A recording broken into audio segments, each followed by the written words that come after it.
Olá pessoal, bom dia. Aqui é o Thiago Francisco, sou higienista ocupacional certificado, sou engenheiro de segurança do trabalho, técnico em segurança do trabalho e todos os dias às 7h30 até às 8 horas eu inicio o quadro que chama-se Café com Higiene Ocupacional. Esse quadro ele é um quadro que tem duração de 30 minutos, de 7h30 até às 8 horas. E o principal objetivo é comentar assuntos da área de higiene ocupacional, novidades, tirar dúvidas.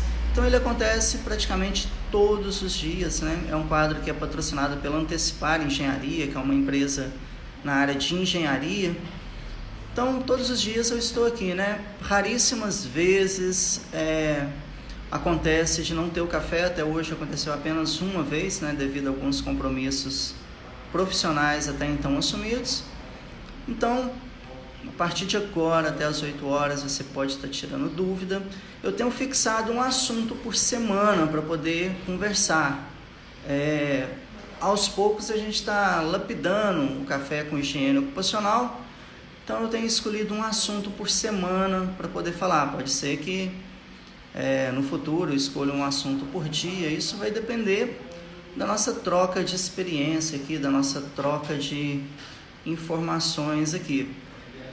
E o assunto dessa semana é o que eu preciso fazer para me manter na área de saúde e segurança do trabalho. Uma vez que a área de saúde e segurança do trabalho ela está passando por muitas alterações aí, revisão da NR1, revisão da NR9, revisão da NR7, revisão da NR15, que está aí também em análise, e tem também a revisão da questão de algumas normas aí voltadas para a área de saúde e segurança do trabalho. Então, nesse quadro você pode participar, você pode fazer perguntas, Bom dia, o pessoal que está chegando aí, o Luciano, o Vitor, Prevenção Oliveira, Adriana Carvalho aí que acabou de entrar. Vocês estão no quadro Café com Higiene Ocupacional, que é um quadro que todos os dias de 7h30 até as 8 horas eu estou aqui para poder tirar dúvidas nessa área de higiene ocupacional. E o assunto dessa semana é o que eu preciso fazer para me manter no mercado de trabalho, Dentre a formação do profissional da área de saúde e segurança do trabalho, especificamente aí, vamos falar do técnico de segurança do trabalho, do engenheiro de segurança do trabalho, do tecnólogo em segurança do trabalho, bem como as especializações que tem aí a parte de higiene ocupacional, de ergonomia, de emergência, de prevenção e controle de perdas.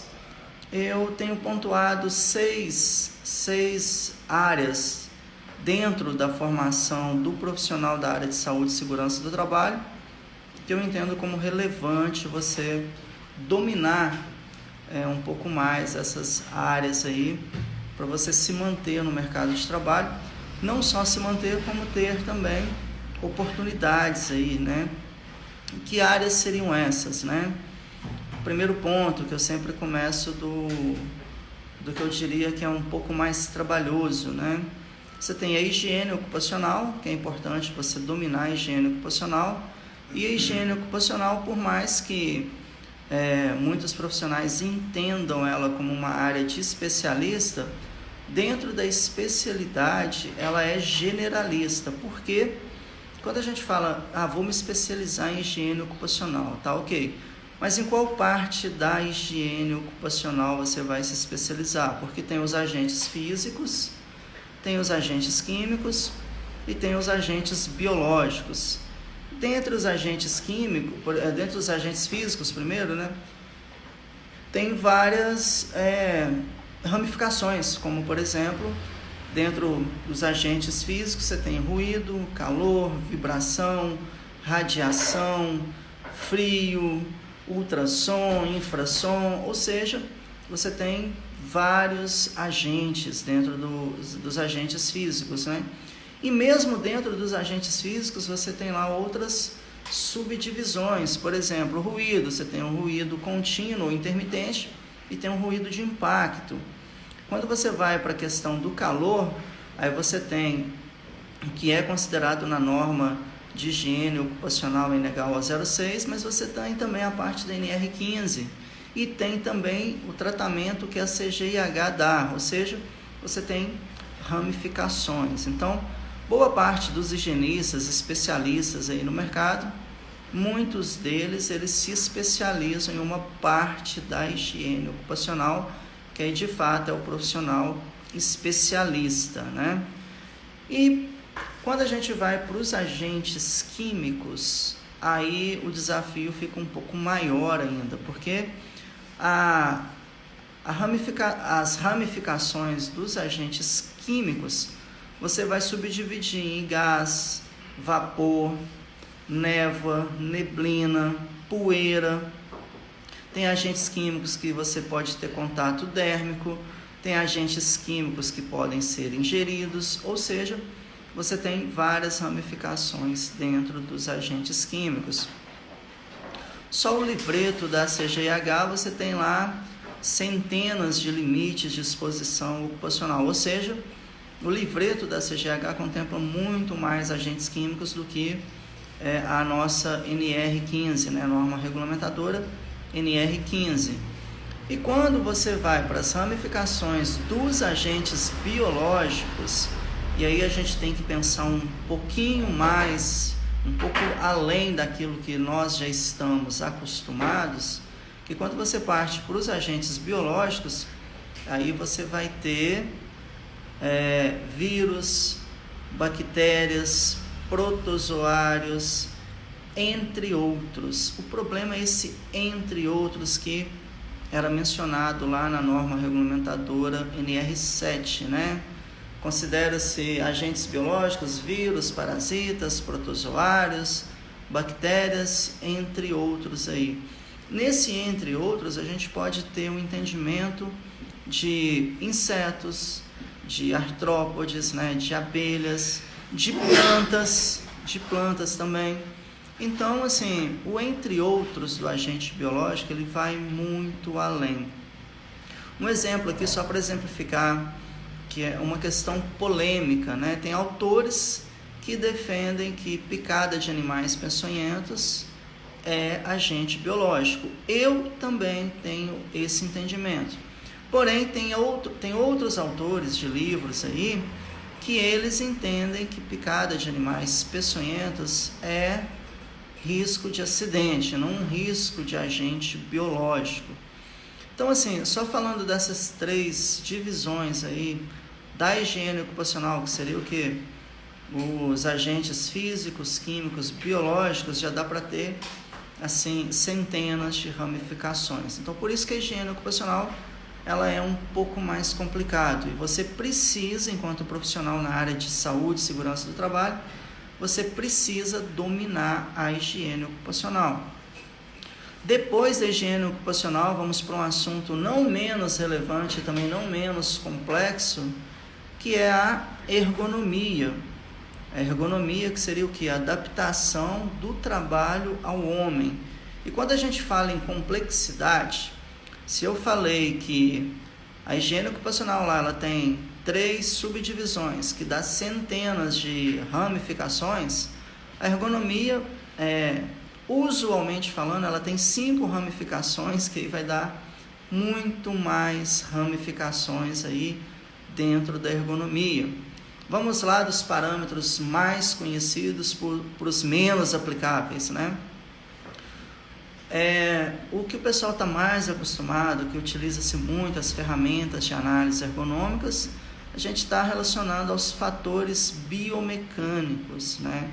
Então, uma das áreas aí de estudo da ergonomia, quando a gente fala em fatores de risco, você tem aí os fatores biomecânicos, que aí você tem toda aquela questão de analisar tempo, movimento, nível de esforço, e tem várias ferramentas de análise ergonômica aí para você estar fazendo uma análise ergonômica para poder compreender melhor a exposição ocupacional ao trabalhador. Além dos agentes biomecânicos, a gente tem os fatores organizacionais, né? Thiago Souza está enviando uma solicitação aqui para participar do vídeo. Vamos ver se ele realmente quer participar ou se foi sem querer. Sem querer. Estou aguardando aqui o retorno dele. Enquanto isso, né, vamos falando aí dos fatores organizacionais, que também é tratado pela ergonomia, né?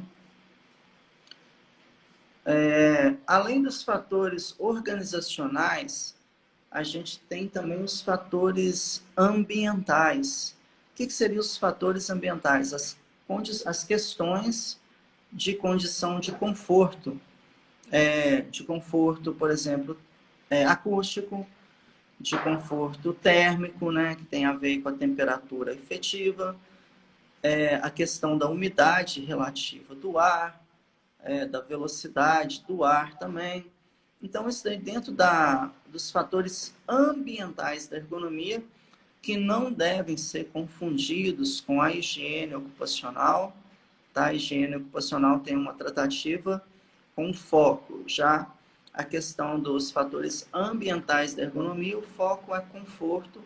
E conforto é uma coisa muito individual, né? Não existe um parâmetro para falar assim, olha, isso daqui vale para todas as pessoas, porque de repente eu posso me sentir confortável numa cadeira e outra pessoa não. Então, assim, só para falar assim, um pouco da complexidade da ergonomia. E além dos fatores ambientais, a gente tem a parte de mobiliário e equipamentos. E aí a gente está falando de desenvolvimento de produto também, que tem a ver com a parte de ergonomia. E por fim, né, o quinto fator seria a ergonomia cognitiva, né, a parte psicossocial, que infelizmente no Brasil até hoje, assim, eu diria que é meio que um tabu implementar a ergonomia cognitiva, né? E infelizmente, né, talvez até por causa disso a gente tem tantos afastamentos de ordem psicológicas aí.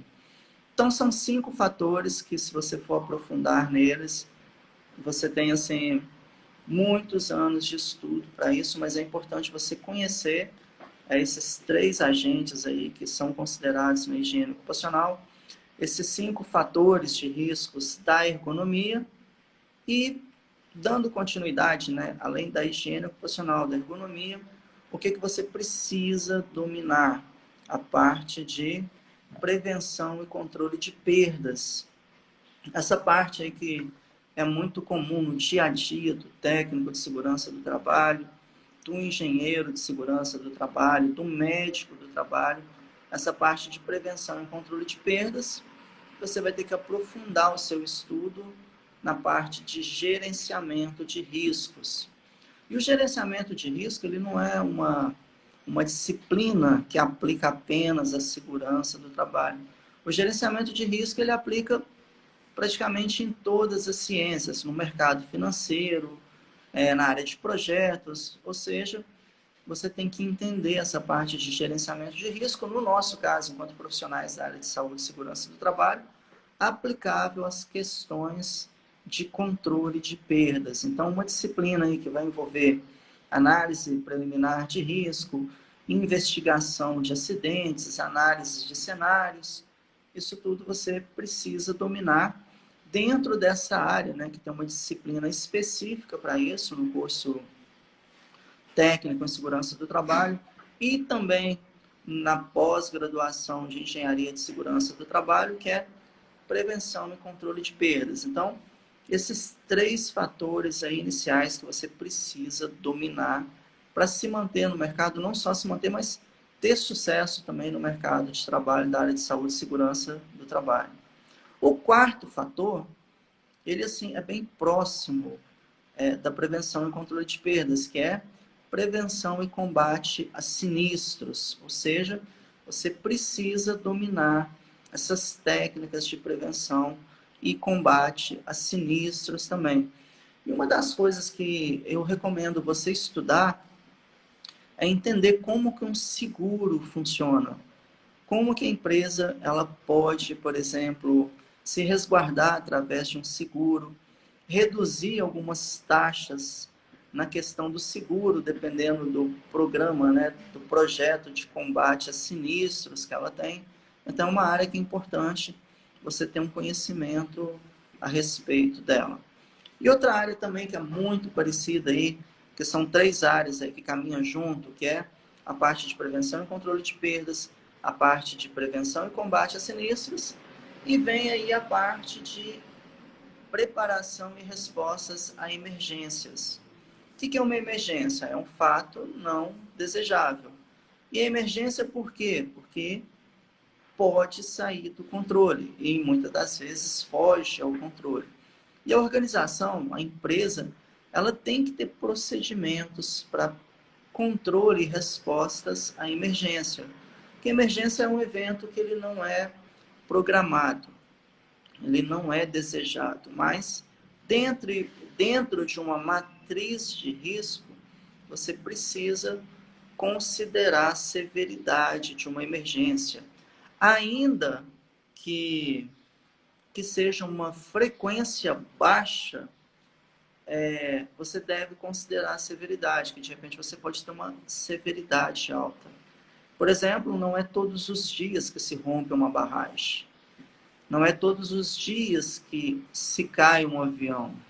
Mas a gravidade ela é muito alta. Uma pergunta aí do Ezequiel. Quem são responsáveis pela implantação, pela gestão de riscos? Ezequiel, bom dia. Você está no Café com Engenheiro Ocupacional. Muito obrigado pela sua pergunta. E ela é uma pergunta que muito interessante, né? Ela parece fácil, ela parece óbvia, mas não é. Primeiro, quem que é o maior responsável pela implantação da gestão de risco? A alta direção da empresa, que também é conhecido como a alta administração. Se a empresa tem uma diretoria, vamos imaginar a seguinte hierarquia. Você tem lá diretores, gerentes, supervisores, coordenadores, profissionais técnicos, né?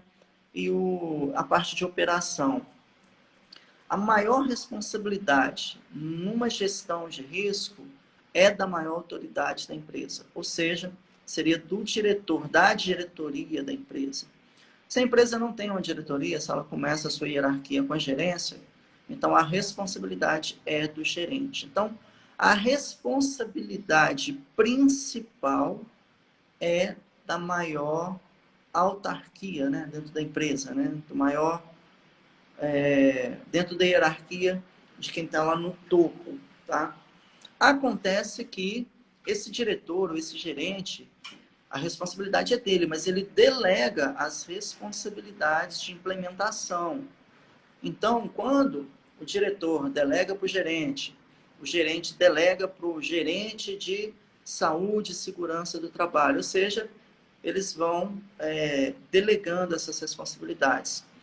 No entanto, a implantação de uma gestão de riscos, ela envolve toda a empresa, ainda que o maior responsável seja o maior nível na empresa, ainda que esse maior nível ele delegue responsabilidades para o gerente de saúde e segurança do trabalho, o gerente da planta, o gerente de manutenção, o gerente de produção, ainda que delegue essas responsabilidades, a maior responsabilidade é da maior autoridade da empresa, ok? E legalmente, isso é fato, isso acontece.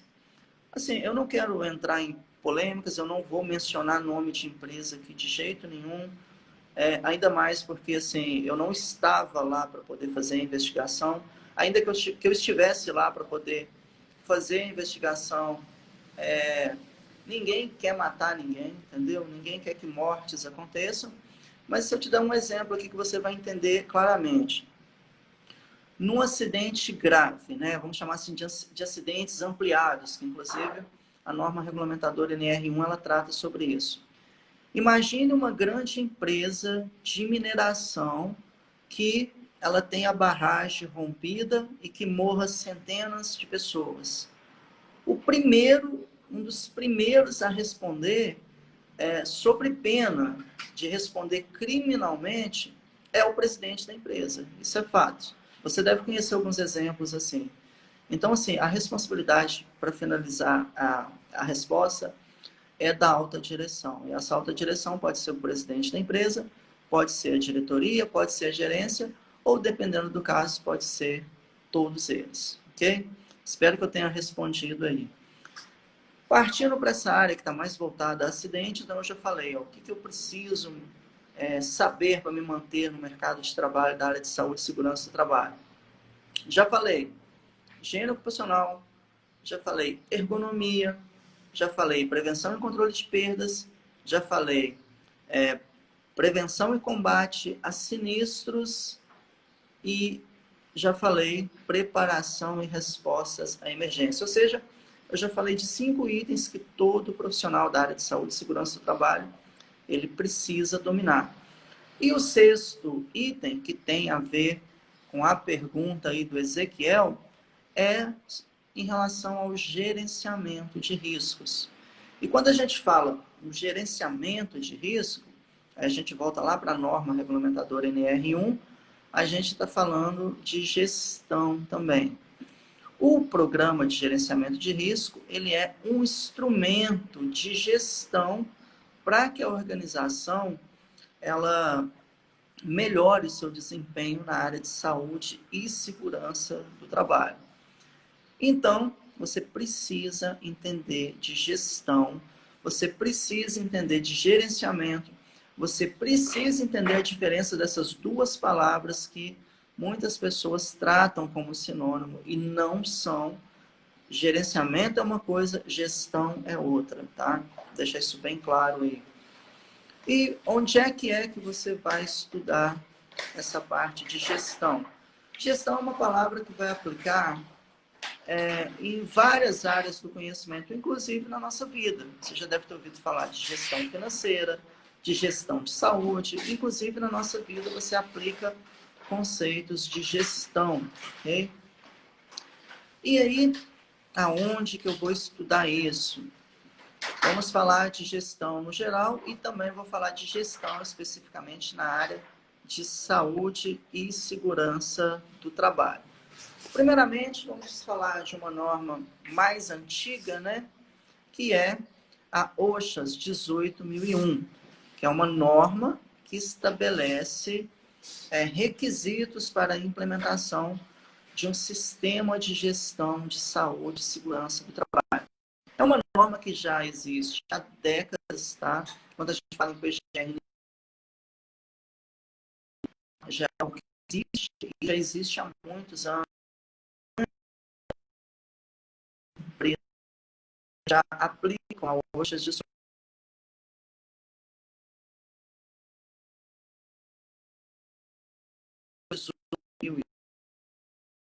atualmente, né? É a ISO 45001, que também é uma norma de requisitos para a implantação de um sistema de gestão de saúde e segurança do trabalho, ok? Então, é uma norma também que você precisa estudar para ter um conhecimento de gestão, ok? Beleza, saindo da área de saúde e segurança do trabalho, agora eu vou falar de mais 2 áreas que, assim, tem uma proximidade grande dentro das empresas, dentro do SESMIT, ou então dentro do setor que eles chamam de EHS, né? Que do inglês meio ambiente, saúde e segurança. É a parte, vamos lá, da qualidade. Aí tem a ISO 9001, que é uma norma também com requisitos mínimos para a implantação de um sistema de gestão da qualidade. E tem também a ISO 14001, que é uma norma que contém os requisitos mínimos para você implementar um sistema de gestão ambiental. Então, as normas, assim, vamos falar assim, para você estudar, né, para buscar um conhecimento mais aprofundado, ou então se você deseja fazer algum curso nessa área, seria a 45001, a 9001 e a 14001. Lembrando que para a implementação da 45001 existem outras normas.